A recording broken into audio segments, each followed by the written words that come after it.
Yesus Kristus kami berdoa. Amin. Shalom Bapak Ibu Saudara yang dikasihi oleh Tuhan, selamat pagi. Buat kalian semua selamat pagi, buat Bapak Ibu Saudara yang dikasihi oleh Tuhan, apa kabar? Saudara yang dikasihi oleh Tuhan, pagi hari ini biarlah kita semua boleh terberkati, tentunya lewat program Refresh dan Reset. Saudara kalau terberkati, saudara bisa tulis di dalam kolom komentarnya, terberkati setiap pagi lewat program Refresh dan Reset dari kota saudara ataupun negara saudara. Puji Tuhan, terima kasih yang sudah menulisnya. Bapak Ibu, saudara-saudara yang kasih oleh Tuhan, selamat pagi buat teman-teman semua. Selamat pagi buat Ibu Yuliana, selamat pagi ya alat listrik Kenari, selamat pagi Ibu Tan Grace, selamat pagi Ibu Uti, selamat pagi Bu Helen Liao, selamat pagi Bu Agnes Simba, Maria Halim, Ibu Elizabeth, Bu Rusita Maria, selamat pagi Sin Palapesi, Pak Supri, selamat pagi Yasem Nalim, selamat pagi Partner Story, selamat pagi Bu Rita Panjaitan, selamat pagi Sukses Blessing, selamat pagi buat setiap teman-teman semua, selamat pagi. Saudara, pada kesempatan pagi hari ini saya mau mengajak kita semua Buning, selamat pagi ya. Makanya setiap kita semua selamat pagi. Saudara, saya mau mengajak kita semua pada kesempatan pagi hari ini untuk merenungkan setiap kebenaran firman Tuhan dalam setiap kehidupan Bapak Ibu, saudara-saudari yang dikasih oleh Tuhan dimanapun kita berada. Saudaraku yang dikasih oleh Tuhan, sekali lagi shalom buat kalian semua.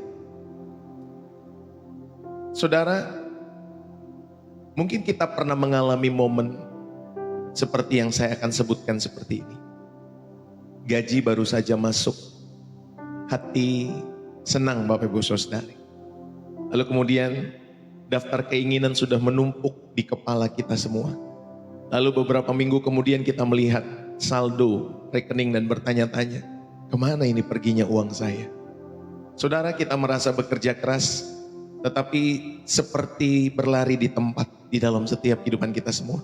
Rasanya uang mengalir begitu saja seperti air melalui sela-sela jari Bapak Ibu Saudari. Tetapi firman Tuhan tidak datang untuk menyalahkan kita semua, tetapi untuk menjawab kegelisahan di dalam hati kita semua. Tuhan ingin membawa kita dari perasaan dikendalikan uang ya kepada pengalaman mengelola berkatnya dengan penuh sukacita dan keyakinan.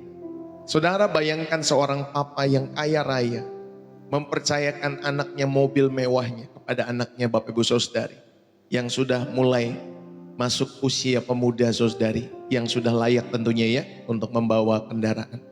Lalu kemudian sang papa berkata kepada anaknya, nak, ini kunci mobil papa. Papa percayakan kepadamu, kamu boleh pakai untuk ke kampus, ya untuk jemput adikmu, bahkan untuk kencan, ya saudari yang kasih oleh Tuhan. Tetapi ingat, ini masih mobil papa. Rawatlah dengan baik, jangan ngebut-ngebut, ya, dan juga jangan lupa selalu isi bensinnya. Saudara, reaksi si anak menentukan segalanya. Apakah dia akan bersorak-sorak? Yes, akhirnya, ya. Tetapi lalu kemudian dia ugal-ugalan Bapak Ibu Saudari. Ataukah dia akan menerima kunci itu dengan rasa syukur dan tanggung jawab yang besar? Karena ia tahu bahwa itu adalah bukti kepercayaan papahnya kepadanya.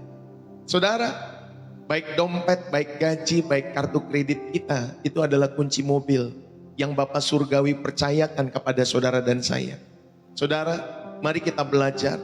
Ada satu pertanyaan yang paling mungkin tidak ingin kita dengar pada hari penghakiman nanti.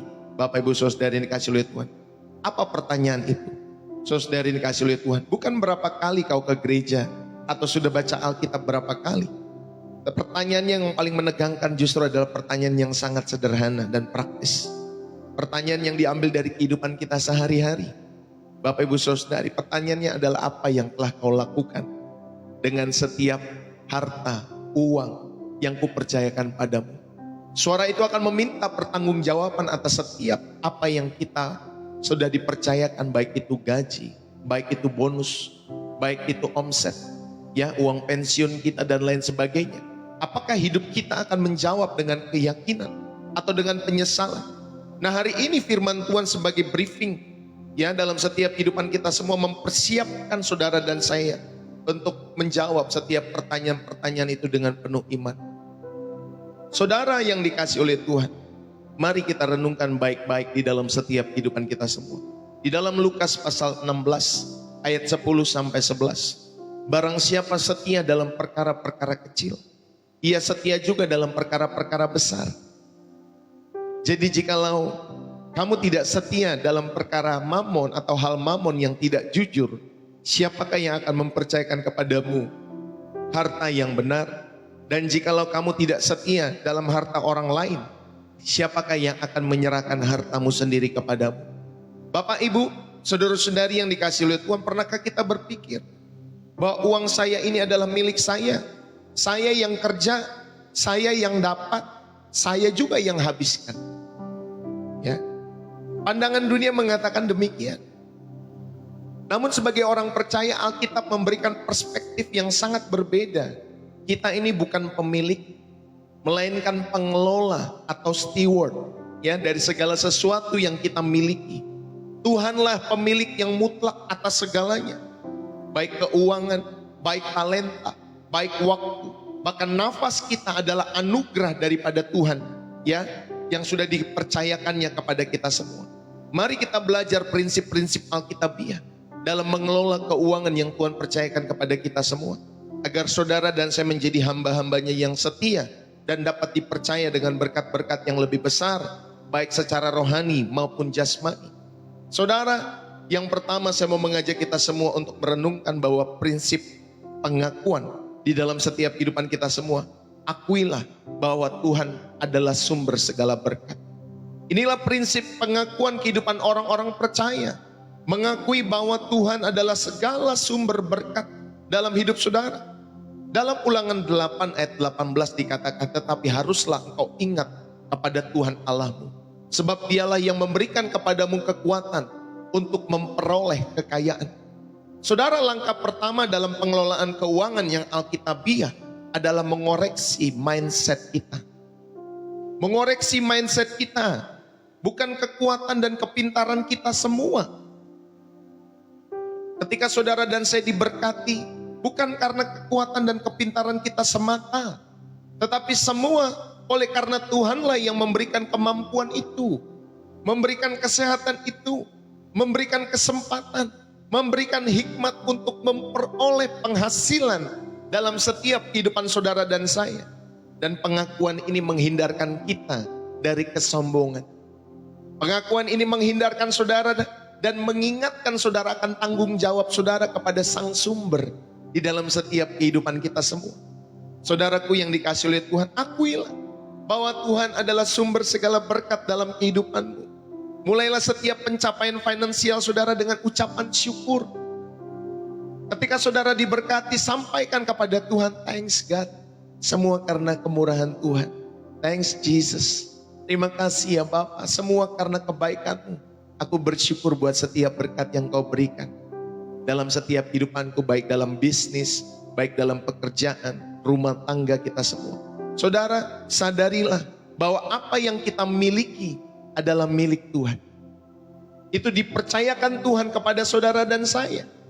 Saudara, jangan kita alergi ketika sebagai anak-anak Tuhan kita membicarakan mengenai hal ini. Saudara harus akui bahwa Tuhanlah sumber segala berkat. Jangan kemudian saudara, oh enggak, kalau hati boleh, tetapi kalau uang jangan. Nah gitu Bapak Ibu Saudara, enggak boleh begitu. Sebagai anak-anak Tuhan kita perlu memberikan segenap kehidupan kita, semua area dalam seluruh kehidupan saudara itu milik Tuhan yang dipercayakan kepada kita semua. Inilah prinsip yang pertama. Saudara dan saya renungkan prinsip pengakuan bahwa Tuhan adalah sumber segala berkat. Saudara yang dikasihi oleh Tuhan, mari belajar baik-baik. Konteks historisnya Musa mengucapkan ini kepada bangsa Israel. Dia hendak memasuki tanah Kanaan, tanah yang berlimpah dengan segala hal yang baik yang tidak mereka kerjakan. Ini adalah peringatan terhadap bahaya terbesar di tanah yang makmur, kesombongan rohani. Ya, ada juga amnesia Bapak Ibu Saudari akan setiap penyediaan Allah dalam setiap hidup mereka. Mereka lupa bahwa mereka yang memasukkan mereka ke tanah perjanjian adalah Allah yang hidup. Saudara, Musa mengucapkan ini kepada bangsa Israel yang hendak memasuki tanah Kanaan, supaya mereka Bapak Ibu Saudari tahu bahwa ini bukan pekerjaan tangan mereka, tetapi ini adalah penyediaan Allah, providensia Allah dalam setiap kehidupan bangsa tersebut. Saudara, dikatakan di sana, ya, kalau saudara baca di dalam Ulangan pasal 8 ayat 17-18, janganlah, maka janganlah kau katakan dalam hatimu, kekuasaanku dan kekuatan tanganku lah yang membuat aku memperoleh kekayaan ini. Tetapi haruslah engkau ingat kepada Tuhan Allahmu, sebab dialah yang memberikan kepadamu kekuatan untuk memperoleh kekayaan dengan maksud meneguhkan perjanjian yang diikrarkannya dengan sumpah kepada nenek moyangmu seperti sekarang ini. Saudara, di sana dikatakan kekuasaanku dan kekuatan tanganku. Kalimat ini menunjukkan kepercayaan mutlak pada kemampuan diri sendiri. Saudara, berarti di sini sedang diingatkan bahwa ada kekuatan yang perkasa atau yang keras yang sering digunakan untuk kekuatan militer di dalam setiap kehidupan anak-anak manusia. Dan Musa mengingatkan Bapak Ibu Saudari supaya orang Israel jangan mengatakan kuasa dan kekuatan tanganku lah yang membuat aku memperoleh kekayaan ini. Jangan. Bapak Ibu Saudari, dia mengatakan haruslah engkau ingat. Ini bukan sekedar ingat secara kognitif, tetapi harus menghasilkan penyembahan dan ketaatan. Saudara, ini yang paling penting, saudara yang dikasih oleh Tuhan. Bukan secara kognitif, banyak orang berdebat dalam hal-hal pemberian dan lain sebagainya. Tetapi hanya di kognitif. Tidak menghasilkan penyembahan dan ketaatan di dalam setiap hidup mereka. Musa memperingatkan, haruslah engkau ingat. Lalu kemudian dikatakan Bapak Ibu Saudari, dialah yang memberikan kepadamu kekuatan. Ya Bapak Ibu Saudari yang dikasih oleh Tuhan, Allah bukan hanya memberikan hasil, tetapi lebih dasar lagi ia memberikan kapasitas untuk saudara menghasilkan. Ingat baik-baik, Allah bukan hanya memberikan hasilnya, tetapi dia memberikan kapasitas di dalam hidup saudara untuk menghasilkan. Saudara, baik itu nafas, baik itu kesehatan, baik itu akal budi, baik itu talenta, baik itu kesempatan, semuanya adalah sumber pemberiannya. Yang setuju katakan amin. Saudara, lalu kemudian di sana dengan maksud meneguhkan perjanjian bahwa tujuan akhir dari kekayaan bukanlah kepuasan pribadi, tetapi penggenapan rencana Allah yang lebih besar melalui perjanjiannya. Saudara, kekayaan yang bersifat teologis dan misional bukan sekedar ekonomis. Jadi Allah memberkati setiap kehidupan orang Israel pada saat itu Bapak Ibu Saudari, supaya mereka memiliki mindset untuk Bapak Ibu Saudari yang dikasih oleh Tuhan teologis apa yang Tuhan rindukan. Karena teologi itu Bapak Ibu Saudari ilmu tentang Tuhan. Jadi apa yang sudah dipercayakan Tuhan, dan tentunya mereka punya misi misional. Bapak Ibu Saudari, mereka punya kehidupan bermisi ketika diberkati oleh Tuhan. Jadi bukan hanya penghidupan buat mereka pribadi. Saudara, prinsip ini menyerang akar dari semua dosa keuangan, yaitu kesombongan.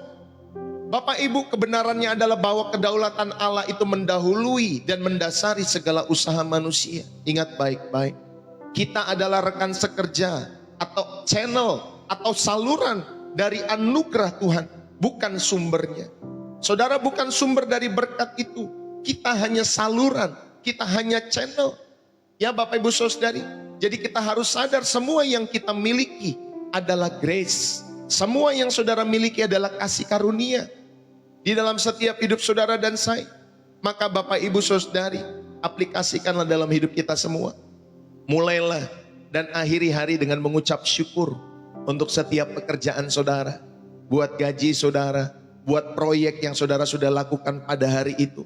Ucapkan terima kasih kepada Tuhan untuk kemampuan yang Ia berikan untuk menyelesaikan tugas saudara sepanjang hari itu. Amin Bapak Ibu Saudari. Berapa banyak kita setiap malam kita bersyukur buat setiap kebaikan Tuhan sepanjang hari itu. Saudara, selalu ucapkanlah terima kasih dan ucapkan syukur buat setiap pekerjaan saudara, keluarga saudara, kesehatan saudara, ucapkan syukur. Ubah narasi batin saudara. Saat saudara mendapatkan promosi, saudara mendapatkan keuntungan, lawan pikiran, oh saya pantas ini mendapat ini semua. Oh atau kerja keras saya pasti membuahkan hasil. Saudara, ganti itu semua dengan Tuhan, terima kasih untuk anugerah-Mu.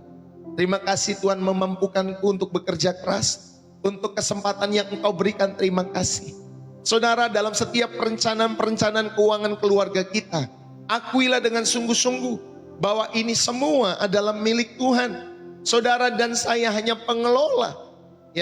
Ini mengubah seluruh perspektif dari ownership atau kepemilikan menjadi stewardship. Bapak Ibu Saudari, pengelolaan. Kita ini bukan memiliki setiap hidup kita semua. Hidup kita dimiliki oleh Tuhan. Ini yang pertama saudara saya ingatkan. Supaya saudara mengakui, ya ada prinsip pengakuan. Akuilah bahwa Tuhan adalah sumber segala berkat. Yang kedua, saudara kita mau belajar dalam setiap kehidupan kita semua. Menjadi pengelola yang setia atas setiap berkat Tuhan dalam setiap hidup saudara dan saya. Saudara, yang kedua kita belajar. Kalau tadi yang pertama kita belajar mengenai prinsip pengakuan. Yang kedua kita belajar mengenai prinsip, ya Bapak Ibu Saudara yang dikasih oleh Tuhan, dari persembahan. Prinsip dari persembahan. Saudara memberi itu dengan sikap hati yang benar. Prinsip mempersembahkan yang terbaik itu ketika saudara dan saya tahu harus memberi dengan sikap hati yang benar. Amsal 3 ayat 9 sampai 10, muliakanlah Tuhan dengan hartamu dan dengan hasil pertama dari segala penghasilanmu, maka lumbung-lumbungmu akan diisi penuh sampai melimpah-limpah. Saudara yang dikasih oleh Tuhan, kalau saudara belajar persepuluhan di dalam setiap kehidupan kita semua, 10% dari penghasilan, saudara, itu bukanlah hukum Taurat yang membebani setiap kehidupan orang-orang yang diberikan hukum itu kepada setiap mereka semua. Tetapi itu sebuah prinsip penghormatan yang diajarkan sejak sebelum hukum Taurat ada. Bahkan di dalam Kejadian 14 ayat 20, Abraham dan Melkisedek, Bapak Ibu Saudari, ya, dan juga diteguhkan oleh Kristus di dalam Matius 23 ayat 23. Saudara, memberikan persembahan persepuluhan adalah pengakuan yang praktis bahwa Tuhan adalah yang pertama dan Tuhan adalah yang utama dalam setiap kehidupan kita semua. Ini adalah latihan iman yang mematahkan roket ketamakan, kekhawatiran di dalam setiap kehidupan kalian semua. Saudara, banyak orang di luar berdebat boleh atau enggak boleh, bikin seminar ini, bikin seminar itu mengenai persepuluhan. Saudara, tetapi bagi setiap orang-orang yang melakukan dengan tulus dalam setiap hidup mereka, Tuhan memberkati lu. Saya melihat sendiri Bapak Ibu Saudari, saya ini udah jadi hamba Tuhan Bapak Ibu Saudari dari sekolah teologi, saya tamat sekitar 2011. Ya, 2011 saya tamat, langsung penggembalaan sampai hari ini saudari. Bahkan 5-7 tahun sebelumnya saya sudah melayani sebagai ketua pemuda di satu gereja. Jadi sudah hampir sekitar mungkin 20-an tahun Bapak Ibu Saudari. Saya melihat orang-orang yang memberi dengan tulus dalam hal ini Bapak Ibu Saudari, itu Tuhan proteksi, memang Tuhan pelihara. Tapi orang-orang yang tidak setia seringkali mengalami pergumulan, pergolakan ekonomi dalam setiap hidup mereka. Maka persepuluhan salah satunya adalah latihan iman. Ya Bapak Ibu Saudara, itu latihan iman. Tuhan tidak minta sepersepuluhmu sebenarnya. Tuhan minta 100% segenap hidupmu. Di dalam kitab Roma, semua hidupmu adalah milik Tuhan. Persembahkanlah hidupmu sebagai persembahan yang hidup, yang kudus, dan yang berkenan kepada Allah. Tuhan mintanya 100. Tapi 10 aja Bapak Ibu Saudari kita udah ngedumel, udah ngomel Bapak Ibu Saudari. Gimana mau kasih 110 aja masih banyak yang ngomel.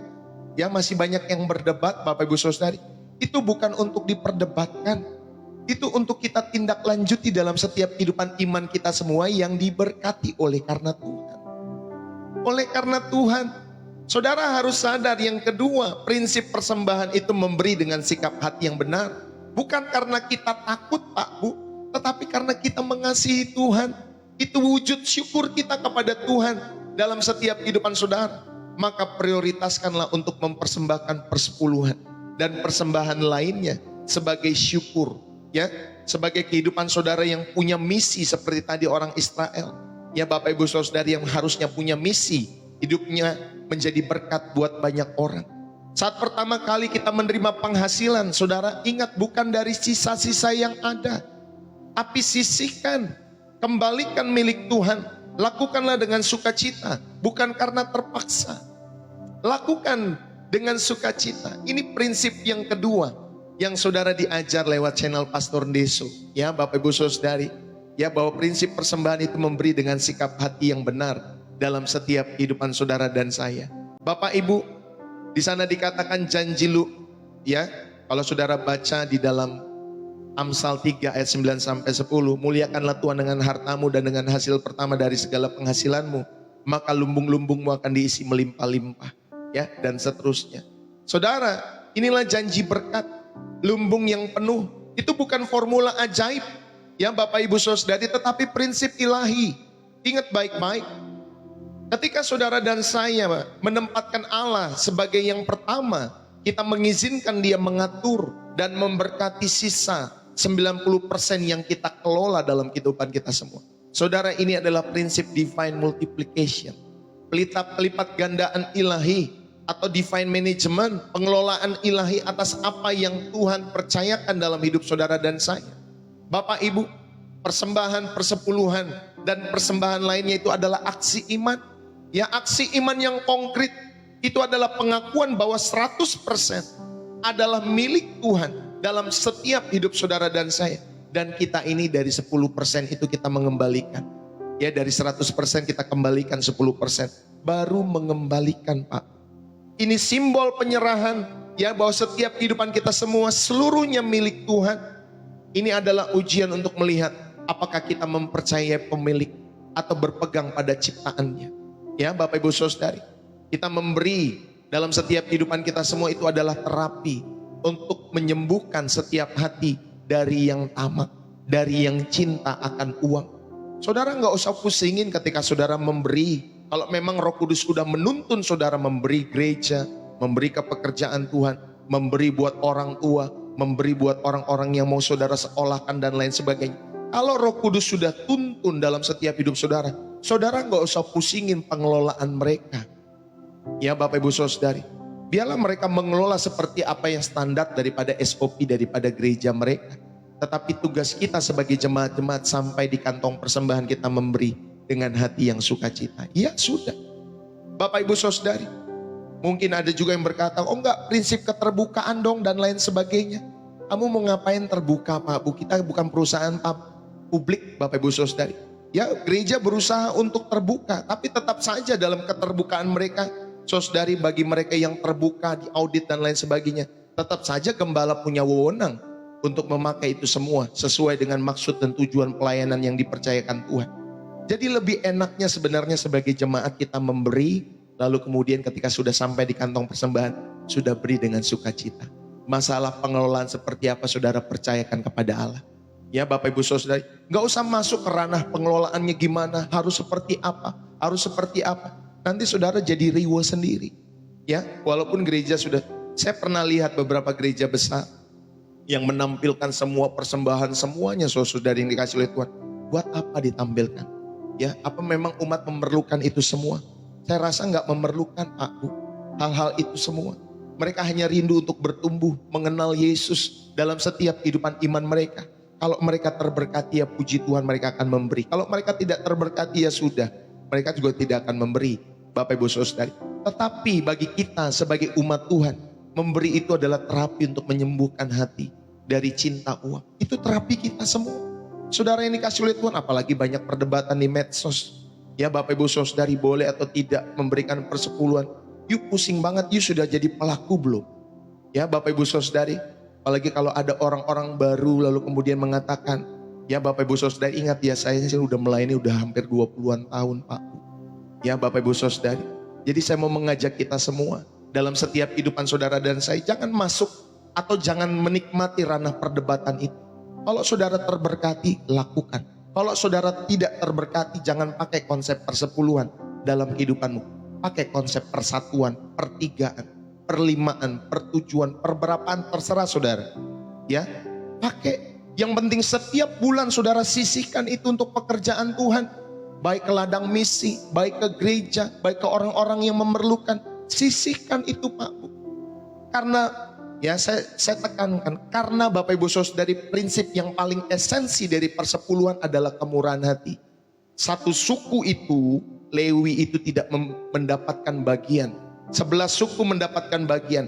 Diingatkan oleh Tuhan, hai 11 suku, perhatikan satu suku yang bekerja di rumahku. Perhatikan, dia gak punya nih bagian. Ayo kamu berikan 1/10 kepada suku ini, supaya dia bisa hidup. Saudara, ini prinsip kemurahan hati. Yuk pusing-pusing banget, boleh gak boleh, boleh gak boleh, pakai pajak lagi. Ya Bapak Ibu Saudari, sampai dilihatin orang Israel sendiri sekarang begini, begitu, dan begono, dan selain sebagainya. Saudara, kita belajar dalam setiap kehidupan kita semua, prinsip yang paling utama dari setiap pemberian-pemberian kita kepada Tuhan adalah kemurahan hati. Tuhan mau mengajak kita semua jangan cinta uang, bermurah hatilah. Saat gaji masuk segera pisahkan. Ya tadi saya sudah sampaikan, saudara mau pakai 1/10 boleh. Saudara mau pakai pertujuan boleh. Ya, saudara mau pakai langsung nominal, oh aku pengen kasih 100.000. Setiap hari 200.000, per minggu 300.000, 500, 1 juta, 1 miliar, terserah. Kalau Roh Kudus menggerakkan. Bapak Ibu Saudari, tapi Pak Pendeta hari ini saya lagi banyak hutang, banyak ini, banyak itu. Saudara, yang mungkinnya tadi saudara memberikan mungkin nilainya 10 juta, 100 juta. Ya tetap saudara harus memberikan. Mungkin bulan itu saudara nggak memberikan 100 juta.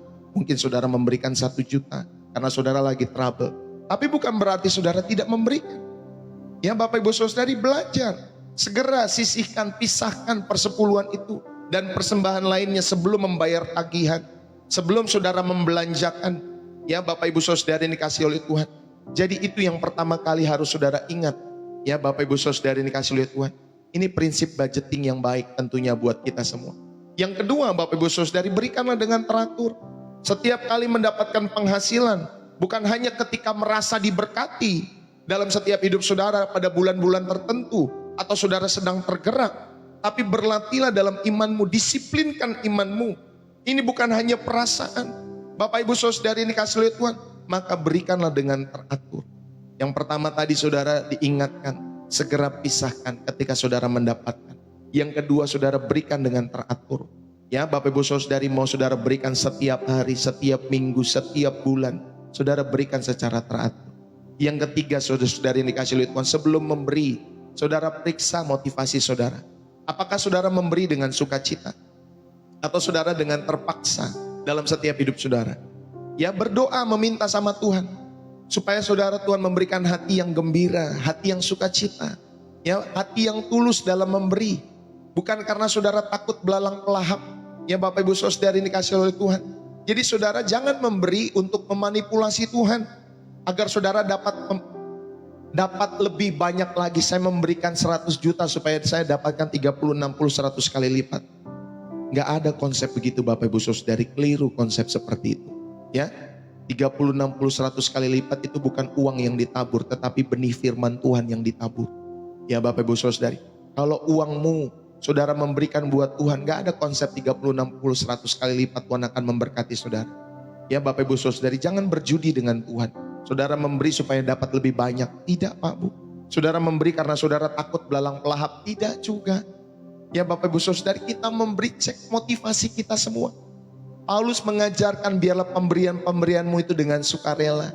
Dengan hati yang bersyukur. Dengan hati yang tulus, bermurah hati. Itu konsep yang benarnya seperti itu. Ya Bapak Ibu Saudari yang dikasih oleh Tuhan. Saudara lihat orang-orang yang bawa perdebatan itu. Ya saudari ketika mereka ngomongin persepuluhan. Apakah mereka sudah memberi atau tidak. Ya jangan-jangan cuma saro di kognitif saja. Gak pernah memberi dalam setiap hidup mereka. Coba dicek kembali. Ya karena orang-orang yang hidup di dalam setiap pemberian-pemberian itu pun. Saudara ketika mereka memberikan dengan tulus, Tuhan pelihara. Ya Bapak Ibu Saudari dalam setiap hidup mereka. Tapi jangan kita masuk ke ranah perdebatan itu. Saya sudah ajarkan. Saudara mau pakai nilai 1/10. Saudara mau pakai 1/7, 1/3. Tapi Bapak Ibu Saudari, setiap bulan saudara harus memberi. Walaupun mungkin bulan itu saudara mungkin ada kekurangan. Saudara belajar dari janda yang miskin. Ya dia memberi dari kekurangan. Pak Pendeta gimana kalau jemaat kekurangan dalam setiap hidupnya? Belajarlah memberi dari setiap kekurangan. Justru itu lebih asik Pak. Ya, saudara belajar dari janda yang memberikan 2 peser itu. Dia memberi justru dari kekurangan Bapak Ibu Saudari.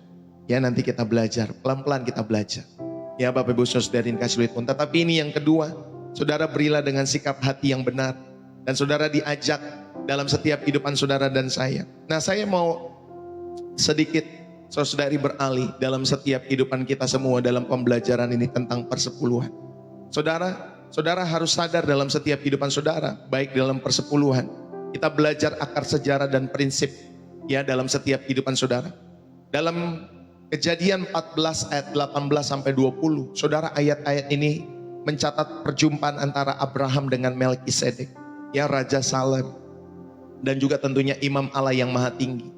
Lalu kemudian Abraham memberikan 1/10, ya Bapak Ibu Saudari, dia memberikan persepuluhannya. ya di dalam setiap kehidupannya. Menariknya Bapak Ibu Saudari, perbuatan Abraham ini terjadi sekitar 430 tahun sebelum hukum Taurat itu diberikan di Gunung Sinai. Jadi sudah lama sekali hukum persepuluhan ini. Dan saudara, ini menunjukkan bahwa persepuluhan bukanlah ciptaan Taurat, melainkan sebuah respon iman yang muncul dari hati yang mengenal dan menghormati Allah. Saudara yang dikasih oleh Tuhan, penting bagi kita semua mengetahui bahwa tindakan Abraham ini Bapak Ibu Saudari bukan kewajiban hukum, ya, tetapi tindakan penyembahan yang spontan yang didasari oleh pengakuan bahwa Allah telah memberikannya kemenangan dalam setiap kehidupannya. Saudara, persepuluhan berakar pada prinsip universal tentang hak milik Tuhan sebelum menjadi perintah. Ya Bapak Ibu Saudari, persepuluhan adalah ekspresi iman yang mengakui bahwa setiap kemenangan, setiap berkat, setiap materi dan semua yang kita miliki itu semua berasal daripada Tuhan. Ya, karena saya beberapa waktu belakangan kan ada orang komentar-komentar tentang persepuluhan. Jadi Bapak Ibu Saudari, seperti yang pernah saya janjikan, saya akan sampaikan mengenai hal ini. Dan hari ini Bapak Ibu Saudari, saya sampaikan ya mengenai setiap kegundahan hati orang-orang yang memberi atau tidak memberi, boleh atau tidak boleh. Ya Bapak Ibu Saudari, kita belajar. Saudara, jadi sebelum menjadi perintah di dalam hukum Taurat, persepuluhan itu ekspresi iman. Mengakui bahwa setiap kemenangan, setiap berkat, materi, dan semua yang kita miliki adalah berasal dari tangan Tuhan. Jadi persepuluhan Abraham itu Bapak Ibu Saudari dikasih oleh Tuhan adalah sebuah sakramen. Ya, tanda yang terlihat dari sebuah realitas rohani, yaitu kedaulatan Tuhan adalah harta bendanya. Ya, ingat baik-baik, kedaulatan Tuhan dalam setiap kehidupannya melebihi, maksud saya, harta benda dari setiap kehidupan Abraham. Saudara, di era modern kita sering menganggap penghasilan kita itu sebagai hasil dari keringat dan kecerdasan kita semata. Kisah Abraham ini mengingatkan bahwa persepuluhan itu dimulai dari tindakan hati, bukan kewajiban. Ingat ya, tindakan hati, bukan kewajiban. Sebelum saudara menghitung 10%, saudara perlu mengevaluasi kembali 100% yang kita miliki. Apakah kita mengakui bahwa semua itu adalah berkat Tuhan? Saudara, maka praktik persepuluhan hari ini adalah cara kita sebenarnya menyembah Tuhan dengan apa yang Tuhan percayakan kepada kita semua, baik materi, kesehatan, ya, waktu kita semua. Kita mengakui bahwa Dia adalah sumber segala kelimpahan dan keberhasilan kita semua. Ini yang pertama, ya Bapak Ibu Saudari dikasih oleh Tuhan. Jadi jauh sebelum diberikan kepada Lewi, ya Bapak Ibu Saudari, kepada orang-orang Israel, jauh sebelumnya sudah ada, ya, persepuluhan itu. Lalu kemudian persepuluhan dari perjanjian baru, dari hukum, ya, ke prinsip kasih. Saudara, di dalam Matius 23, Yesus mengekspos kemunafikan ahli Taurat dan Farisi. Mereka begitu teliti membayar persepuluhan, ya Bapak Ibu Saudari, dari selasi, adas manis dan jintan. Ya, Matius 23 saudara dapat di kisah itu ayat 23. Ya, tetapi mereka mengabaikan hal-hal yang lebih besar, yaitu keadilan, belas kasih, ya Bapak Ibu Saudari, kesetiaan. Saudara, kalimat kuncinya di sini, yang satu harus dilakukan dan yang lain jangan diabaikan. Ya, ini sebuah penegasan Bapak Ibu Saudari, bukan dihapuskan. Tetapi Yesus tidak membatalkan persepuluhan, tetapi mengkritik motivasi di baliknya. Yang mengkritik motivasimu memberikan persepuluhan itu apa? Ya, jangan yang satu kau lakukan, yang lain tidak kau lakukan. Pemberian yang hanya berfokus pada legalisme Bapak Ibu Saudari, yang tanpa hati yang benar di hadapan Tuhan, itu semua sia-sia. Jadi kalau kamu mau lakukan, lakukan dengan segenap hatimu. Ya Bapak Ibu Saudari yang dikasih oleh Tuhan, apa motivasimu di balik setiap yang kau lakukan di dalam setiap persepuluhan saudara? Di dalam 2 Korintus 9 ayat 7, Rasul Paulus memberikan pemberian ataupun teologi. Kalau saudara memberikan pemberian, saudara memberikan prinsip-prinsipnya yang diberikan oleh Rasul Paulus. Ia menekankan 3 hal. Pertama, kerelaan hati dalam 2 Korintus 9 ayat yang ke-7. Ya, saudara, berikanlah dengan kerelaan hati. Memberilah sesuai dengan keputusan sendiri, bukan karena dipaksa. Bukan karena kau dipaksa pendeta, dipaksa oleh orang, dipaksa oleh orang tua, dipaksa suami, dipaksa istri, tidak. Kita memberi karena kerelaan hati, maka berikan sesuai keputusanmu sendiri. Ya saudara, memberikan sesuai keputusan saudara sendiri, bukan paksaan dari luar.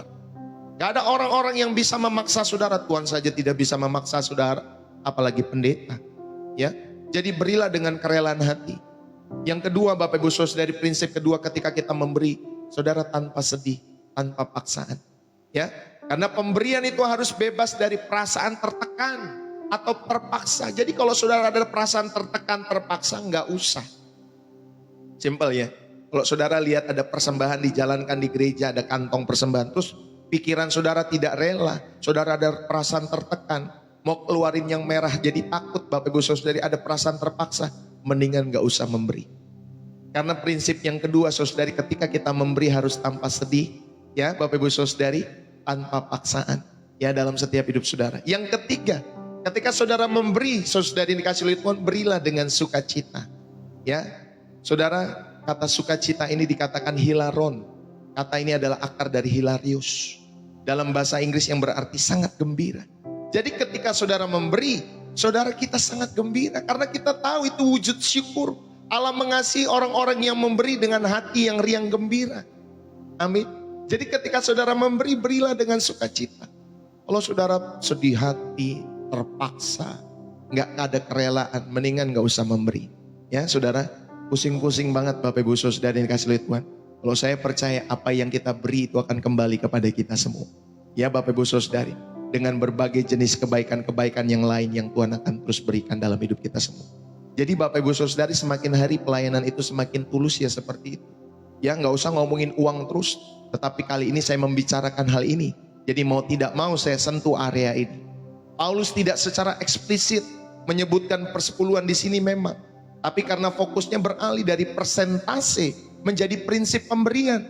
Jadi jemaat perjanjian baru itu hidup dalam semangat melampaui 10%. Seperti yang terlihat dalam kisah para rasul. Di mana jemaat-jemaat berkumpul. Ya.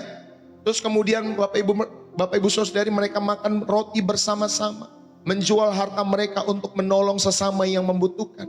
Jadi perjanjian baru itu menggeser fokus dari kewajiban hukum menuju motivasi hati. Ya, jadi pemberian kita, apakah itu 10%, 7%, 20%, 30%, ya 50%, ya Bapak Ibu Saudari, itu harus menjadi ekspresi dari kasih dan sukacita yang meluap dari dalam karena Yesus Kristus. Saudara pahami ini dulu, ya. Jadi Yesus tidak menghapuskan persepuluhan. Saya pernah dengar juga itu ada orang, oh di dalam perjanjian baru persepuluhan tidak berlaku lagi. Ada juga yang ngomong begitu Pak. Ya Bapak Ibu Saudara. Tapi saya mau menekankan pada kesempatan pagi hari ini, Yesus tidak menghapuskan. Tetapi mentransformasi dari sebuah peraturan menjadi sebuah tindakan penyembahan yang tulus. Didorong oleh anugerah. Amin Bapak Ibu Saudara.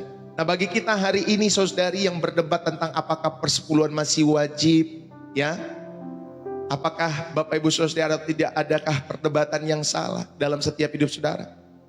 Ya Bapak Ibu Saudari. Jika mungkin masih ada perdebatan tentang apakah persepuluhan sekali lagi masih wajib atau tidak, adalah perdebatan yang salah. Saudara nggak usah berdebat hal-hal demikian.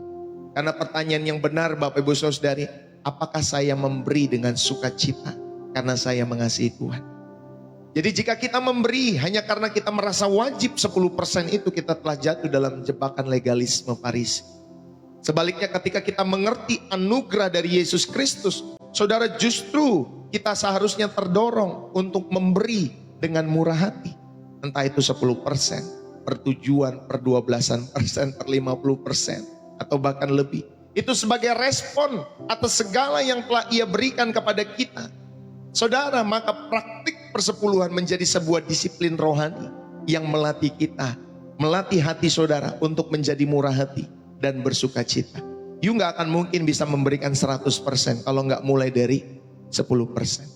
Ya, sama anak kuliah. Kamu gak akan mungkin menjadi anak kuliah kalau kamu gak mulai dari SD. Belajar dulu dari SD, nanti SMP, nanti baru SMA, baru kuliah. Baru kamu bisa memberikan 100. Mulai dari pertigaan, perlimaan, pertujuan, per 10%, per 15-an. Terus Bapak Ibu Saudari, sehingga pada akhirnya kamu tahu bahwa semua hidupmu itu adalah milik Tuhan. Ya Bapak Ibu Saudari. Jadi ayo kita belajar dalam setiap kehidupan kita semua. Supaya saudara tahu inilah prinsip kemurahan hati. dalam setiap hidup saudara. Itu persepuluhan dalam konteks perjanjian baru, dari hukum kepada prinsip kasih. Yang ketiga, kalau kita belajar mengenai persepuluhan ini, saudara, itu merupakan hubungan, ya, di dalam setiap hidup saudara antara persepuluhan dan tentunya janji berkat. Di dalam Maliaki 3 ayat 10 sampai 11, saudara tahu ya, nanti kalau kamu memberikan persepuluhan, kalau enggak juga nanti ada belalang pelahap dan lain sebagainya. Itu Maliaki 3 ayat 10. Saudara, ayat ini ayat yang paling terkenal sebenarnya tentang persepuluhan. Karena dalam konteksnya bangsa Israel itu dicela karena merampok Allah. Bayangin ya, karena mereka merampok Allah dengan tidak membawa persepuluhan dan tentunya persembahan. Tuhan kemudian memberikan sebuah ujian, tantangan, ya Bapak Ibu Saudari, ujilah aku. Apakah aku tidak membukakan bagimu tingkap-tingkap langit dan mencurahkan berkat kepadamu sampai berkelimpahan?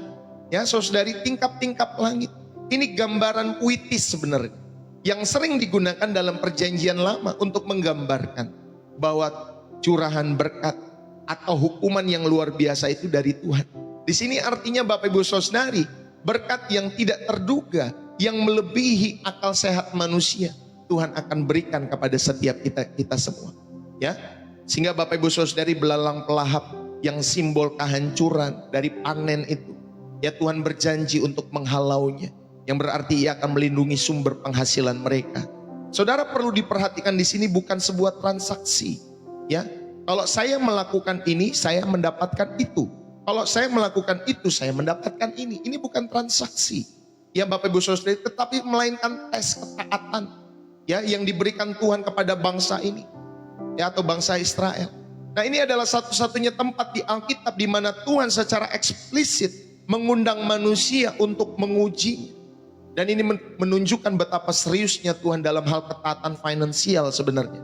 Dan betapa setianya Dia menepati janjinya, ya, providensia Allah, penyediaan Allah itu dalam setiap kehidupan umatnya yang tulus mengasihi Dia.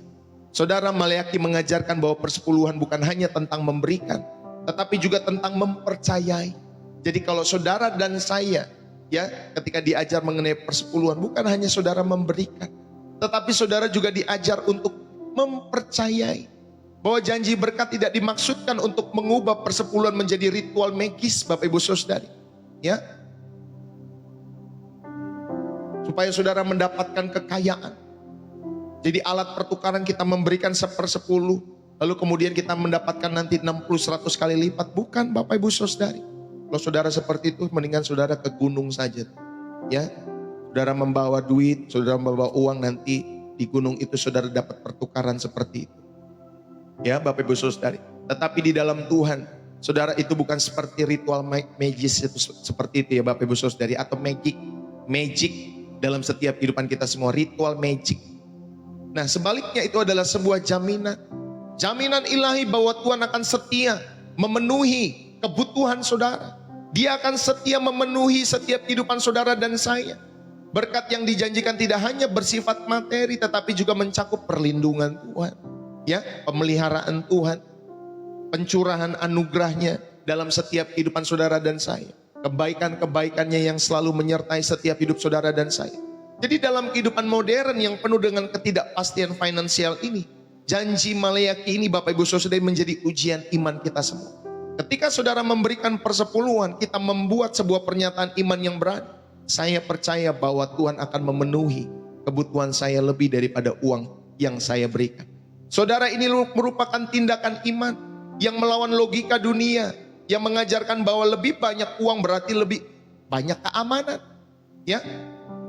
Sedangkan praktik persepuluhan, saudara, memungkinkan saudara untuk mengalami sendiri kesetiaan Tuhan dan melepaskan diri saudara dari kekhawatiran yang mengikat. Jadi Bapak Ibu Saudari, ini membebaskan kita dari perbudakan materi dan mengajarkan kita untuk mengandalkan Tuhan, bukan mengandalkan saldo bank kita semua. Ya, Bapak Ibu Saudari, ini kasih lihat Tuhan. Lalu kemudian kalau kita melihat berapa sih nilainya? Ya tadi saya sudah mengajarkan, mau 1%, 3%, 5%, 7%. Tetapi saudara harus sisihkan. Oh, mungkin bulan itu saudara sedang terganggu karena ada perkara atau masalah finansial. Tetap saudara bukan tidak memberikan, saudara tetap memberikan. Mungkin nilainya tidak seperti yang besar sebelum-sebelumnya. Tetap saudara memberikan. Ya, yang saudara utamakan dalam setiap pemberian-pemberian saudara. Tapi bagaimana Pak Pendeta kalau kita masih kekurangan? Saudara belajar dari kisah janda miskin yang memberikan 2 peser. Ya Bapak Ibu Saudara yang dikasih oleh Tuhan. Dia memberikan Bapak Ibu Saudara yang dikasih oleh Tuhan. Kalau saudara baca di dalam Lukas pasal 21 ayat 41. Ketika Yesus mengangkat mukanya, ia melihat orang-orang kaya memasukkan persembahan mereka ke dalam peti persembahan. Ia melihat juga seorang janda miskin memberikan atau memasukkan 2 peser ke dalam peti itu. Lalu ia berkata, aku berkata kepadamu sesungguhnya janda miskin ini memberi lebih banyak dari semua orang itu. Sebab mereka semua memberi persembahannya dari kelimpahan, tetapi janda ini memberi dari kekurangan. Bahkan ia memberi seluruh nafkahnya. Saudara yang dikasih oleh Tuhan, bagaimana kalau kita lagi kekurangan Pak Pendeta? Saudara, saya mau membahas pada kesempatan pagi hari ini dari janda ini. Kisah ini terjadi di halaman bait Allah. Yesus duduk di dekat pintu persembahan dan mengamati orang-orang yang memasukkan uang itu. Ia melihat banyak orang kaya memasukkan persembahan dalam jumlah besar. Ya, kata Yunani untuk peser Bapak Ibu Saudari, sedangkan janda itu memberikan hanya 2 peser. Ya, lepton. Peser dalam bahasa Yunaninya adalah lepton, koin terkecil dan paling tidak berharga sebenarnya pada masa itu. 1 lepton itu Bapak Ibu Saudari adalah 1 koin perunggu. Nilainya sekitar 1/64 dari upah harian. Jadi janda itu memasukkan 2 lepton, 2 peser. Yang berarti Bapak Ibu Saudari yang dikasih oleh Tuhan, ia memberi semua yang dimilikinya untuk menopang hidupnya. Jadi janda itu memberi dari kekurangan. Kalau dia punya 2 peser, ya itulah 2 harta terakhirnya dia berikan untuk Tuhan. Semua yang dimilikannya dia berikan untuk Tuhan. Padahal semua itu untuk menopang hidupnya. Lalu kemudian Yesus memanggil murid-muridnya dan membuat pernyataan yang mengejutkan. Aku berkata kepadamu, sesungguhnya janda miskin ini memberi lebih banyak daripada semua orang lain yang memasukkan uang itu ke dalam peti persembahan. Lah kok bisa? Padahal janda itu cuma memberikan kecil saja dari apa yang dia bisa berikan. Yesus tidak mengatakan bahwa janda itu memberi lebih banyak dalam jumlah nominal Bapak Ibu Saudara. Ya, baik secara angka. Ia jelas-jelas memberi paling sedikit kalau ngomongin nominal. Tetapi ia mengatakan ia memberi lebih banyak secara proporsional. Ya, secara kualitatif di mata Tuhan. Dia memberi lebih banyak secara proporsional. Maksudnya apa Bapak Ibu Saudara? Yang pertama, janda ini Bapak Ibu Saudara, dia memberi secara proporsi, bukan nominal. Pemberian orang kaya meskipun besar secara nominal, tapi hanya sebagian kecil dari kelimpahan mereka. Itu adalah dari kelebihan mereka, maka sisa-sisanya mereka yang tidak mereka butuhkan mereka berikan kepada Tuhan. Sebaliknya janda itu memberi dari kekurangannya. Dia mengorbankan segalanya sampai tidak ada yang tersisa. Itu maksudnya ketika saudara janda itu memberi dengan proporsi, bukan nominal. Yang kedua, saudara ini dikasih oleh Tuhan, ya, dia percaya penuh, bukan untuk pamer dalam setiap kehidupan janda tersebut. Orang kaya mungkin dia memberi untuk dilihat orang, ya, mungkin dia memberi untuk dihormati, tetapi pemberian mereka mungkin didorong oleh keinginan untuk menunjukkan status atau ketaatan hukum yang minimal, Bapak Ibu Saudara. Tetapi sebaliknya janda itu tidak memiliki apapun untuk dipamer. Ngapain udah memberi sedikit lalu pamer. Janda itu tidak memiliki apapun untuk dipamerkan Bapak Ibu Saudari. Pemberiannya adalah tindakan iman, ya, yang radikal, yang rahasia. Ini sebuah pernyataan yang kuat bahwa ia percaya Tuhan akan mencukupkan kebutuhannya. Bahkan ketika ia telah memberikan segalanya dalam setiap kehidupan janda tersebut. Jadi motivasi dari janda itu dia percaya penuh, bukan untuk pamer. Saudara, baik kisah janda miskin ini secara tidak langsung berbicara ya tentang persepuluhan juga, tetapi ini adalah kunci daripada saudara mengalami ataupun memahami teologi pemberian dalam Alkitab ya, yang tentunya secara Alkitabiah. Yang pertama saudara diajar bahwa esensi dari pemberian itu adalah hati dan pengorbanan. Jika kita hanya berfokus pada persepuluhan sebagai kewajiban, saudara, kita bisa menjadi seperti orang kaya yang hanya memberi dari kelebihannya. Karena persepuluhan bisa menjadi ritual yang kering.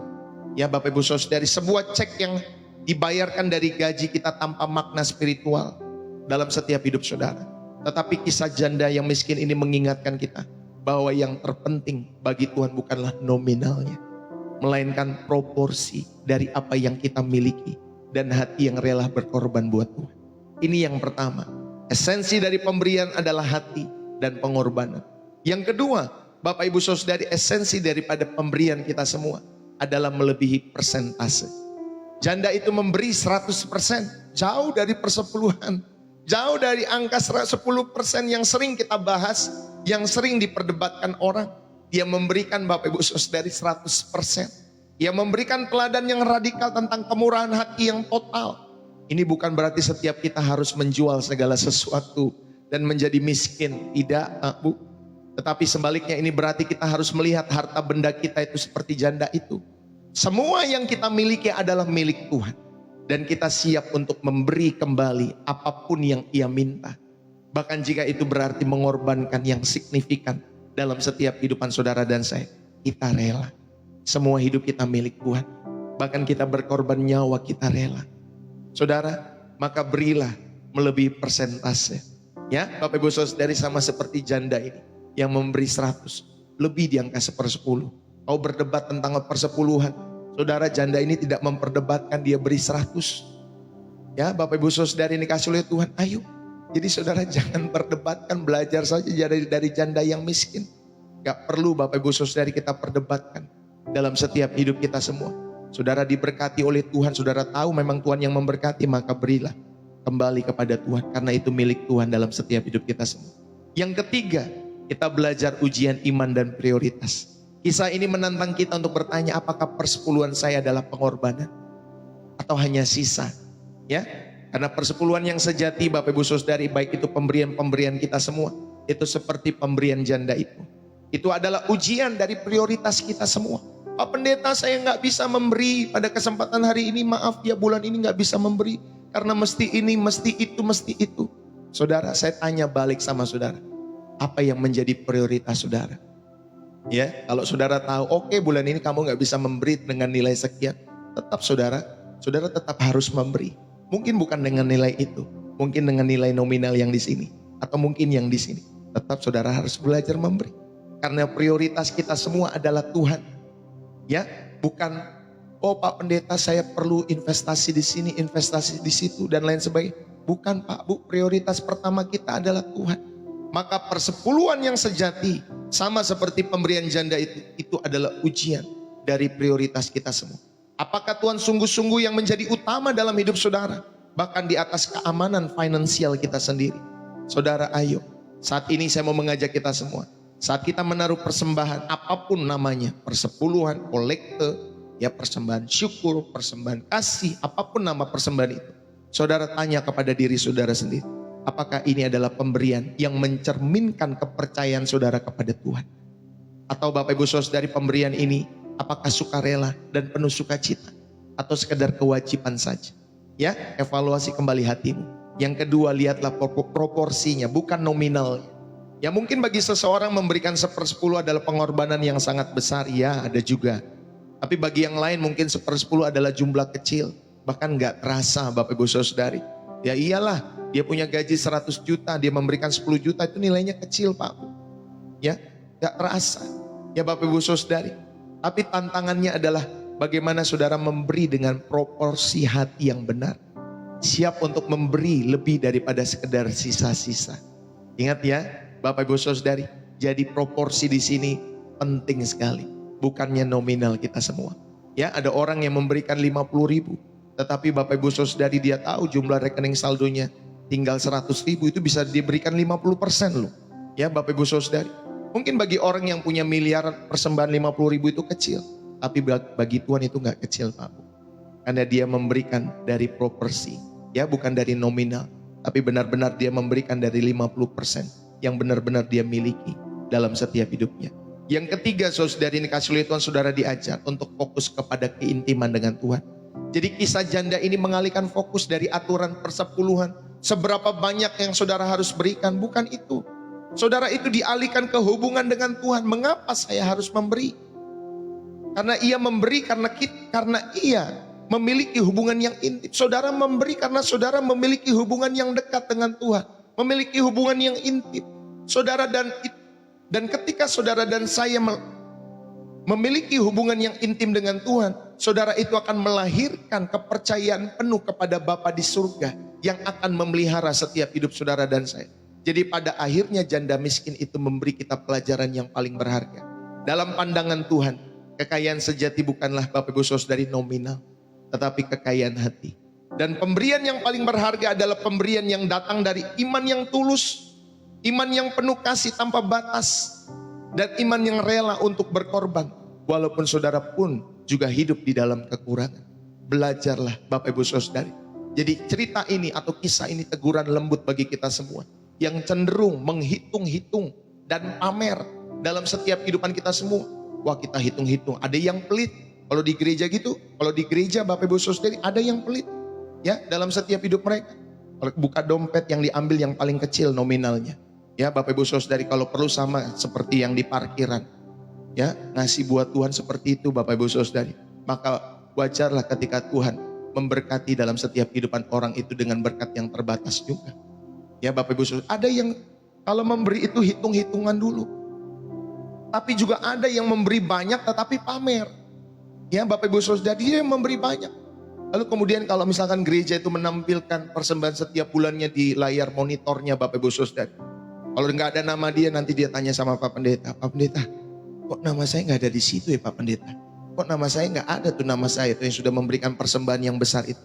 Kemana Pak Pendeta nama saya itu? Ya, jadi dia memberi Bapak Ibu Saudari supaya orang lihat dia memberi. Itu untuk pamer. Buat apa sih? Ya Bapak Ibu Saudari, seperti itu dalam setiap hidup saudara.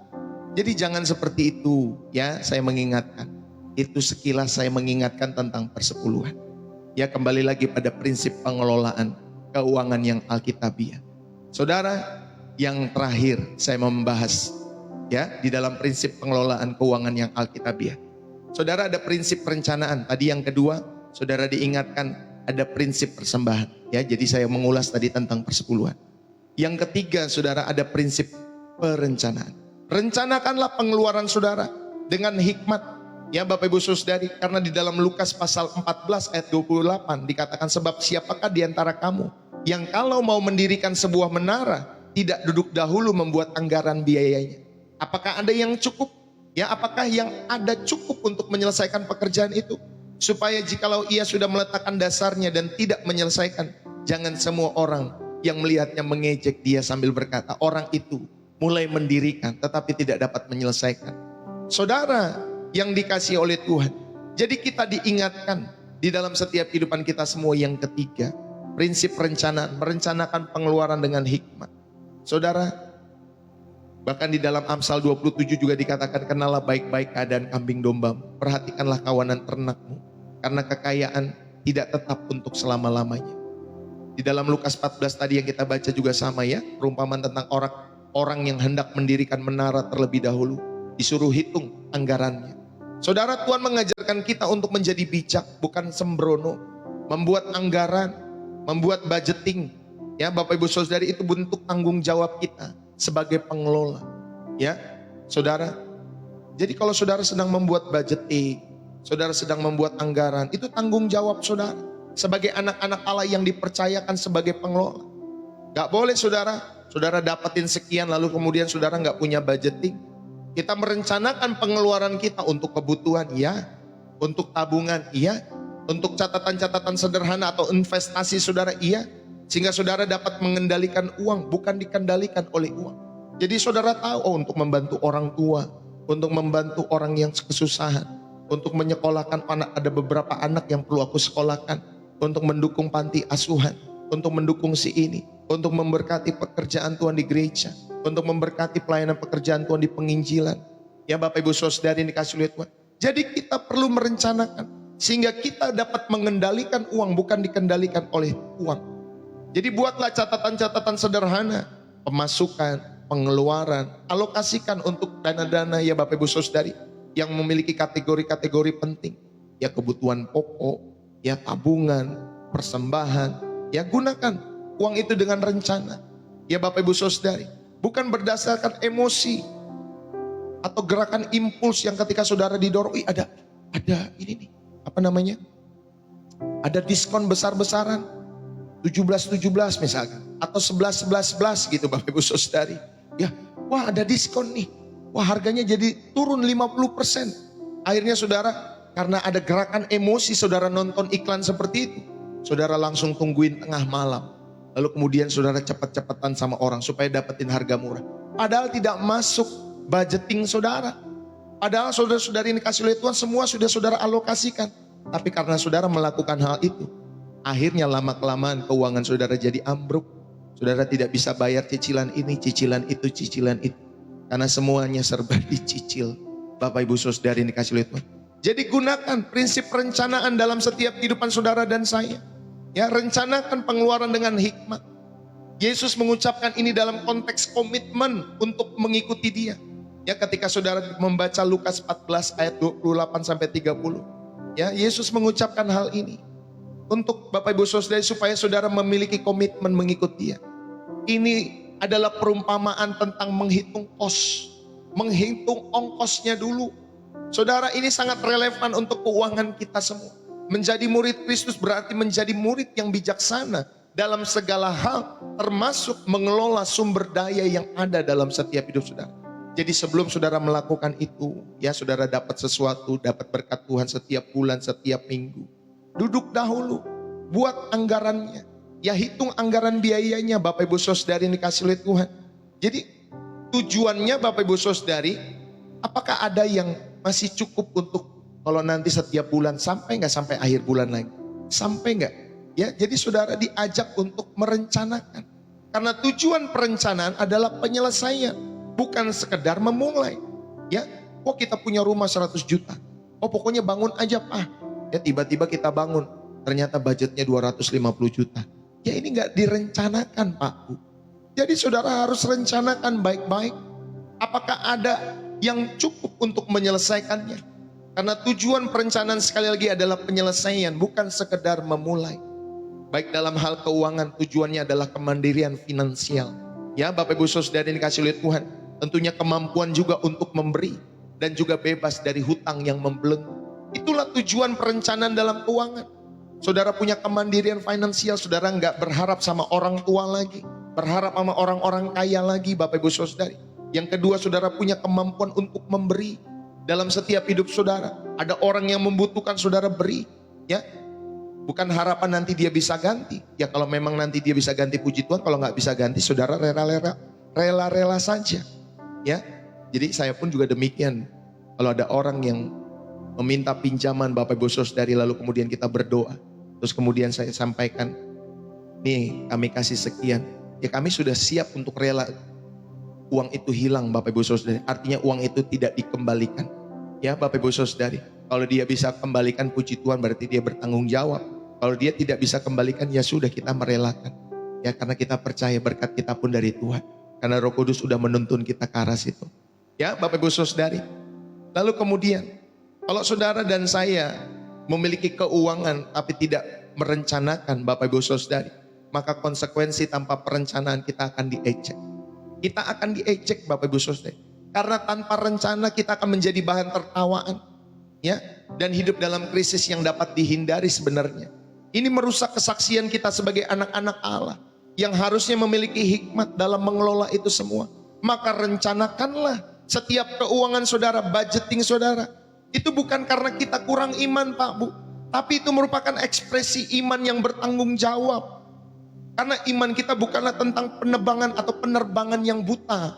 Ya Bapak Ibu Saudari, kok kita percaya kita akan terbang tinggi bersama dengan Tuhan, tapi kita tidak merencanakan.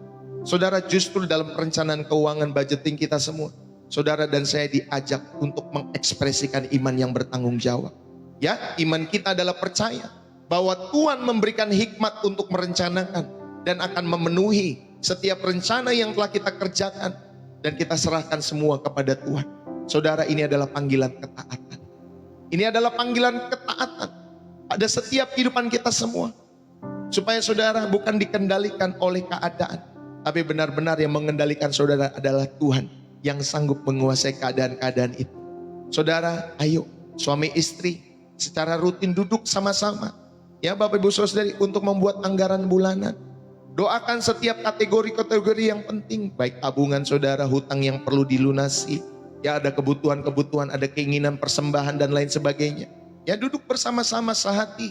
Ya Bapak Ibu Saudari, jangan keuangan suami diumpet-umpetin. Keuangan istri juga diumpet-umpetin.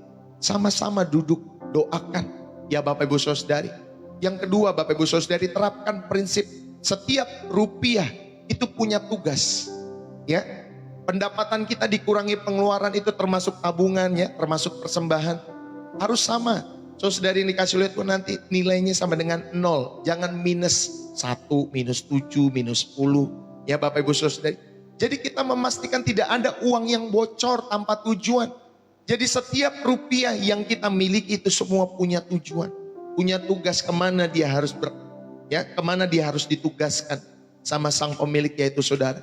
Dan saudara dikuasai oleh tuntunan Roh Kudus. Ya, dalam setiap kehidupan saudara dan saya. Dan yang ketiga, saudari, gunakan tools. Kalau saudara dan saya ya punya tools aplikasi yang melacak setiap pengeluaran sesuai dengan anggaran, saudara buat tools demikian untuk membantu saudara. Dan yang terakhir, ya Bapak Ibu Saudari, sebelum melakukan pembelian besar apapun, mau liburan, mau elektronik, mau rumah, mobil, duduk dan hitung buat biayanya. Ya, duduk dan hitung buat biayanya terlebih dahulu. Hindari Bapak Ibu Saudari emosi sesaat, walaupun itu diskon 90%, diskon 50%, tetap saja Bapak Ibu Saudari kita hindari hal demikian. Ya, jadi pada saat hari ini saya mau akhiri. Saudara, ketiga prinsip ini yang saya sampaikan itu saling berhubungan. Ya, saudara, ada prinsip pengakuan Tuhan adalah sumber. Ya, lalu kemudian saudara ada prinsip persembahan, kita memberi kepada sang sumber itu. Dan yang ketiga Bapak Ibu Saudari, ada prinsip perencanaan. Ya, di dalam setiap kehidupan saudara dan saya. Dan ketiganya adalah lingkaran penyembahan untuk memuliakan Tuhan. Ya Bapak Ibu Saudari, saya akhiri pada kesempatan pagi hari ini. Bapak Ibu yang dikasih oleh Tuhan, mari dengarkanlah baik-baik setiap apa yang sudah disampaikan. Bahwa penata layanan kita yang setia bukanlah tentang seberapa banyak yang kita beri. Ini tentang seberapa banyak yang kita percaya bahwa Dia tidak menyayangkan anaknya sendiri, tetapi menyerahkannya bagi setiap kehidupan saudara dan saya. Dia juga akan memberikan kita segala sesuatu ya di dalam setiap kehidupan saudara sesuai dengan kebutuhan kita masing-masing. Bapak Ibu Saudari, oleh karena saat hari ini, pagi hari ini Bapak Ibu Saudari, saya tidak meminta uang saudara. Saya menantang iman saudara. Ya, bahkan gereja tidak meminta persembahan saudara. Gereja meminta hidup saudara. Bahkan Tuhan tidak meminta uang maupun Bapak Ibu Saudara setiap persembahan-persembahan kita semua. Tetapi menantang hidup kita semua yang diwujudkan melalui bagaimana Anda dan saya mengelola setiap berkat Tuhan setiap hari.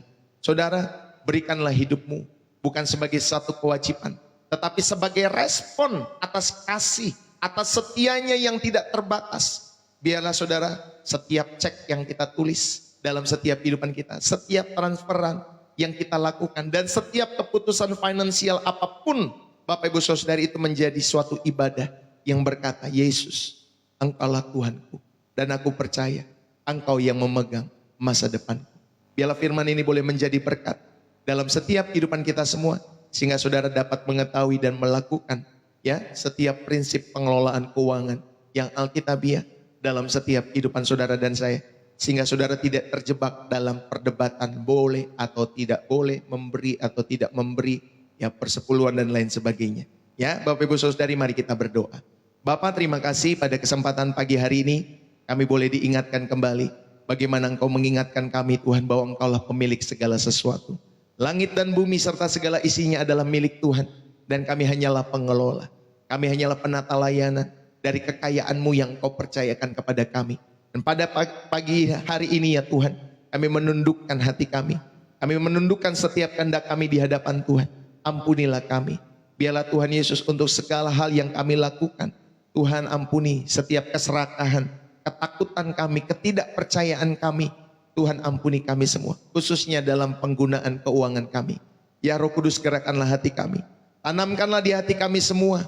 Tuhan Yesus, terima kasih bahwa yang paling penting adalah kesetiaan di dalam mengiring Tuhan, yaitu hati setiap kami semua yang mengasihi Tuhan, bukan hati yang memiliki, ya, yang egois, tetapi biarlah berikan hati Tuhan bagi setiap kami untuk memiliki hikmat surgawi, untuk merencanakan di dalam setiap kehidupan kami, untuk kami dapat memberi, untuk kami juga dapat beriman dalam mempercayai Tuhan dalam setiap detail kehidupan kami. Bapa terima kasih. Ambillah semua ini yang kami miliki. Baik dompet kami, rekening kami, impian finansial kami. Bahkan setiap hutang-hutang kami. Kami letakkan semua di atas mezbah penyembahan kami semua. Dan jadikanlah kami saluran berkat-Mu yang jernih, yang murah hati.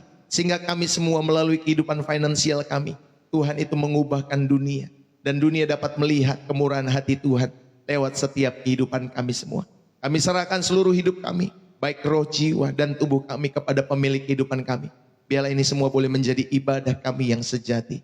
Terima kasih ya Tuhan, kami berdoa dan kami percaya bukan oleh karena kekuatan kami, tetapi dalam janji-Mu yang setia, di dalam nama Yesus Kristus Tuhan kami yang hidup sebagai sumber, sebagai sang sumber berkat kami, sebagai pemelihara kehidupan kami semua. Terpuji-pujilah nama Tuhan dari kekal sampai kepada kekal. Setiap kita yang diberkati dan terus rindu menjadi saluran berkat Tuhan. Mari bersama-sama kita katakan amin. Saudara yang dikasihi oleh Tuhan, puji Tuhan, biarlah firman ini boleh menjadi berkat buat kita semua. Berapa banyak yang terberkati Bapak Ibu Saudari yang dikasihi oleh Tuhan. Biarlah kita semua boleh terberkati oleh karena Tuhan sendiri dalam setiap hidup kita semua. Saudara, saya sudah menunaikan tugas pelayanan pada kesempatan pagi hari ini. Dan khususnya mengenai konteks mengelola keuangan yang alkitabiah, yang mungkin ditunggu oleh sebagian orang. Kapan Pastor Deso ngomongin tentang keuangan, persepuluhan, pemberian, persembahan, dan lain sebagainya.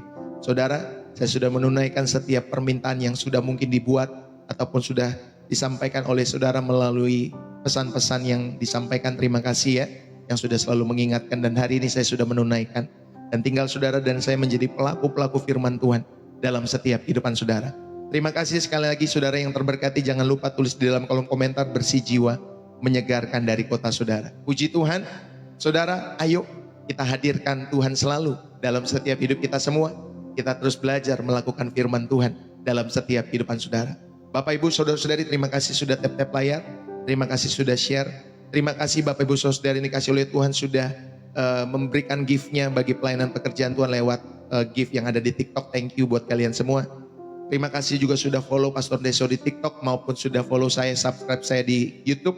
Bapak Ibu Saudari, jangan lupa sebelum malam hari sebelum saudara tidur, saudara bisa tonton kembali setiap khotbah-khotbah saya yang saya sampaikan di YouTube Bapak Ibu Saudari. Lalu kemudian terima kasih juga buat setiap persembahan kasih, persembahan syukur yang saudara berikan ya lewat setiap persembahan ya Bapak Ibu Saudari, khususnya untuk pekerjaan Tuhan lewat channel Pastor Deso. Pastor Deso mengucapkan terima kasih buat setiap ketulusan saudara. Dan bagi Bapak Ibu Saudari yang Roh Kudus gerakan ya hatinya, kehidupannya, dan saudara tentunya terberkati dalam channel Pastor Deso, saudara juga dapat memberikan persembahan syukur, persembahan kasih, persepuluhan, donasi, support, ya, kolekte apapun namanya Bapak Ibu Saudari, saudara dapat memberikan persembahan syukur itu lewat bio profil saya. Saudara tinggal masuk di bio profil saya. Nanti ada dua metode, pertama lewat BCA, yang kedua lewat Social Bus. Ya, bagi orang-orang Indonesia saya sarankan memakai BCA. Bagi orang-orang di luar negeri saudara bisa menggunakan Social Bus kalau Roh Kudus gerakan hati saudara dan kalau saudara terberkati lewat pelayanan pekerjaan Tuhan khususnya di channel Pastor Deso. Jadi Bapak Ibu Saudari, saya mengajak tidak memaksa ya. Sekali lagi kalau saudara memang Roh Kudus gerakan dan saudara terberkati, maka saudara biarlah saudara-saudari yang dikasih oleh Tuhan kita tahu kemana kita harus menabur. Taburlah di tanah-tanah yang subur dalam setiap kehidupan saudara. Jangan tabur di tanah yang kering. Taburlah di tanah yang subur.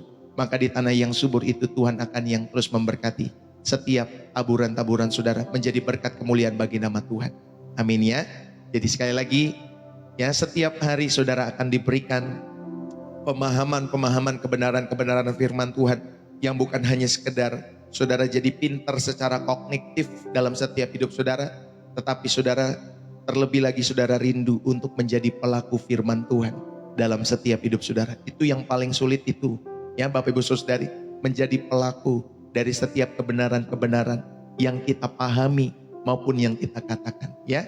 Kalau saudara dan saya mau menjadi berintegritas, maka Bapak Ibu Saudari jadilah orang-orang yang ketika sudah mendengarkan firman Tuhan, baik saya juga yang sudah menyampaikan kebenaran firman Tuhan, kita lakukan secara bersama-sama, secara serentak dalam setiap pelayanan Pastor Deso. Maka Bapak Ibu Saudari lihatlah bagaimana Tuhan mengubahmu hari demi hari, hari lepas hari ya. Nanti nggak berasa Bapak Ibu Saudara udah 1 tahun nanti saudara bilang, kok hidup orang ini berubah ya? Kenapa ya? Jadi orang-orang sekitarmu merasakan perubahanmu. Kenapa Bapak Ibu Saudari? Karena firman Tuhan yang saudara selalu renungkan, khususnya di channel Pastor Ndeso, itu memberikan Bapak Ibu Saudari perubahan demi perubahan hidup dalam setiap hidup saudara. Tuhan Yesus memberkati. Salam dari saya Pastor Ndeso. Bapak Ibu Saudari, sampai ketemu nanti dalam doa-doa kita sepanjang hari ini ya bersama Bu Gembala, maupun nanti Bapak Ibu Saudari malam hari dalam program Journey of Faith jam 9 malam waktu Indonesia Barat. Tuhan Yesus memberkati. God bless you. Dukung selalu pekerjaan Tuhan lewat channel Pastor Ndeso. Dan bagi kalian semua jangan lupa selalu setia setiap pagi jam 7.15-an waktu Indonesia Barat. Saya nggak bisa memberikan waktu tepatnya Bapak Ibu Saudari jam 7.15 atau setengah 8, tapi kisaran di jam-jam itulah saya baru bisa live ya Bapak Ibu Saudari yang kasih lihat Tuhan. Tuhan Yesus memberkati kalian semua. Semangat selalu ya Bapak Ibu Saudari, dukunglah selalu pekerjaan Tuhan ini. Ya, dukunglah selalu orang-orang yang membutuhkan pertolongan dalam hidup saudara di luar sana. Dukunglah selalu orang tua saudara. Dukunglah selalu orang-orang yang membutuhkan setiap pertolongan Tuhan lewat setiap kehidupan saudara. Jadi selalu tanya kepada Roh Kudus kemana saudara harus menabur dalam setiap hidup saudara dan saya. Tidak harus selalu ke gereja. Ingat ya, yang tadi saya sampaikan persepuluhan, persembahan, tidak harus selalu ke gereja. Ya, di mana saudara terberkati, entah itu pekerjaan Tuhan lewat channel saluran penginjilan seperti itu. Ini Bapak Ibu Saudari, mungkin juga orang tuamu, mungkin saudara-saudaramu yang membutuhkan, mungkin di panti asuhan. Ya Bapak Ibu Saudari, mungkin ada orang-orang yang perlu kau sekolahkan. Di mana Roh Kudus tuntun saudara, arahkan ke sana. Arahkan ke sana Bapak Ibu Saudari. Amin ya. Saudara dan saya punya Roh Kudus dalam hidupmu. Maka biarlah Roh Kudus itu yang terus mengingatkan hati saya dan saudara untuk ya menabur di tempat-tempat yang subur, di mana Dia berkenan dalam setiap hidup saudara. Jadi jangan mau lagi saudara, persembahan itu harus selalu ke gereja. Tidak juga. Ya Bapak Ibu Saudara, tidak juga. Kalau saudara terberkati dengan gereja tersebut silakan. Tapi saya sampaikan tidak juga Bapak Ibu Saudari. Yang pertama justru saudara harus latih setiap kehidupan intimu dengan Roh Kudus. Nanti Dia yang akan memimpin saudara untuk mengarahkan, harus ke sini nak, harus ke situ nak, harus ke sana nak. Ya Bapak Ibu Saudari, sehingga saudara menjadi berkat kemuliaan bagi nama Tuhan Yesus sendiri. Amin ya. Saudara ini kasih oleh Tuhan, itulah indahnya ketika saudara setiap hari saudara dituntun dalam setiap kebenaran. Ya makin lama makin saudara makin lama makin teduh, makin lama saudara makin peka akan setiap tuntunan Tuhan dalam hidup saudara. Jadi saya mohon undur diri, ya tidak berasa sudah 2 jam lebih ya Bapak Ibu Saudari. Tapi kalau memang ngomongin tentang hal-hal yang penting, memang jangan sampai setengah-setengah ya Bapak Ibu Saudari. Harus menyeluruh. Jadi saudara memahami dari awal, pertengahan sampai akhir. Sehingga tidak salah menangkap apa yang saya sampaikan hari ini. Puji Tuhan, Tuhan Yesus memberkati kita semua. Haleluya, saya mohon undur diri. Tuhan Yesus memberkati, nanti jangan lupa doa ya. Kalau nanti Bu Gembala bisa menyediakan waktunya jam 10-an, saudara bisa berdoa. God bless you. Salam dari saya Pastor Ndeso, bersih jiwa, menyegarkan. Bye-bye.